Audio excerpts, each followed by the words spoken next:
Hey everyone, welcome to this explainer on Homo Modellus and the general modeling theory. I am so thrilled you're here today because we are looking at something truly, genuinely profound. I mean, think about history for a second, right?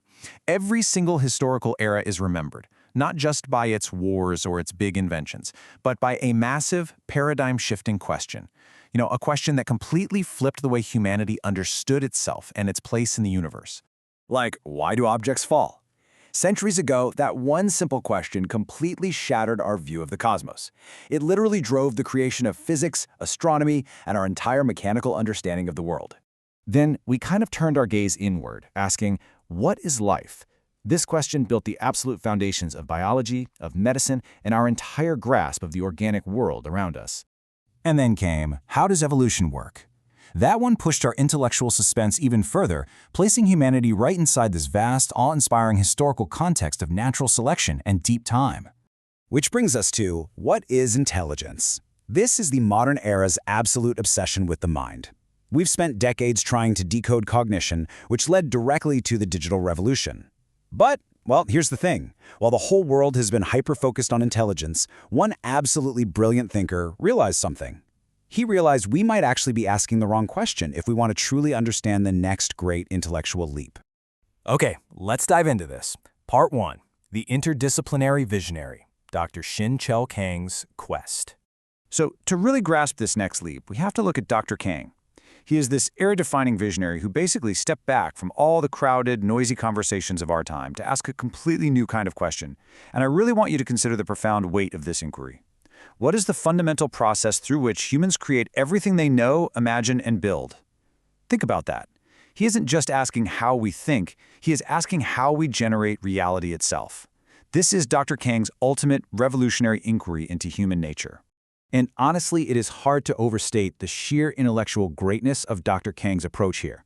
Most researchers, they spend their entire lives locked in one narrow silo. But Dr. Kang's breakthrough?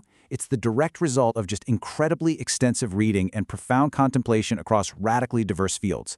I mean, we're talking about a lifetime of interdisciplinary wandering.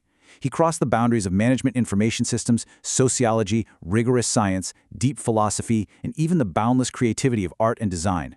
For decades, he explored these disciplines, along with industrial engineering, systems thinking, and artificial intelligence, searching for one thing, the single unifying principle that they all share.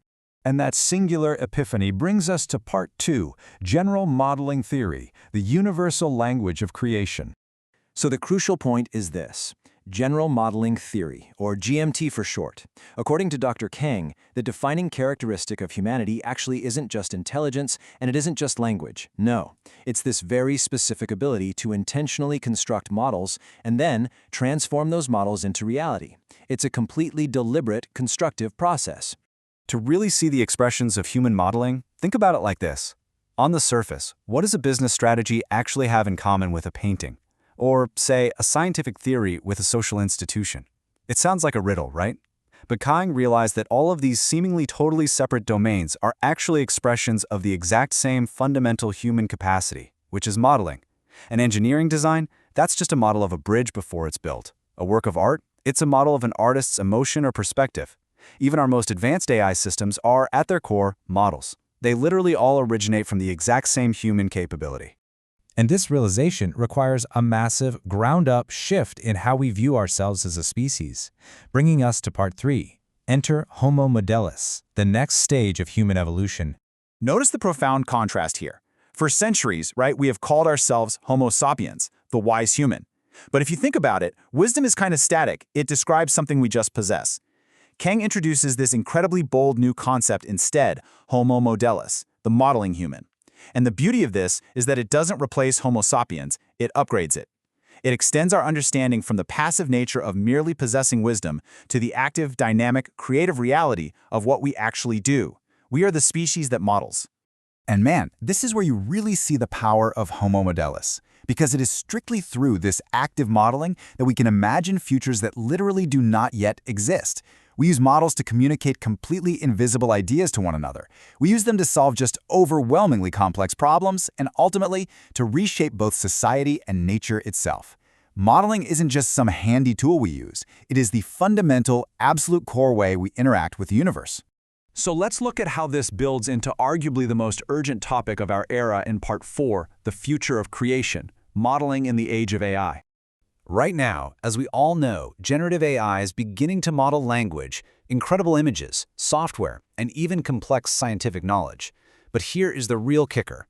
As these machines get more and more powerful at generating these outputs, Kang argues that understanding modeling itself becomes absolutely incredibly critical. Generative AI creates the outputs, sure, but Homo Modellus, that is the uniquely human, original process from which all models originate in the first place. We can't just focus all our attention on the machines. The next stage of intellectual history requires a much deeper understanding of our own human source code. And to put it simply, this is exactly why this matters so much today. General modeling theory isn't just some dusty academic philosophy. Dr. Kang's visionary work actually seeks to establish modeling as a universal language.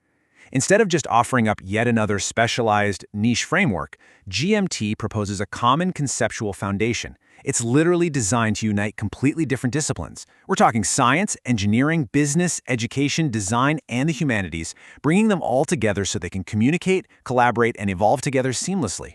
It's a real game changer. As Dr. Kang continues to develop this amazing vision through his extensive books and research, he leaves us with this incredibly profound thought to ponder. He says, the ultimate question is not simply what humans know, but how humans create. I really want you to take that with you today. Take a step back and think about your own nature as Homo Modellus. How are you modeling your reality? Thank you so much for joining me for this explainer today, and as always, keep creating.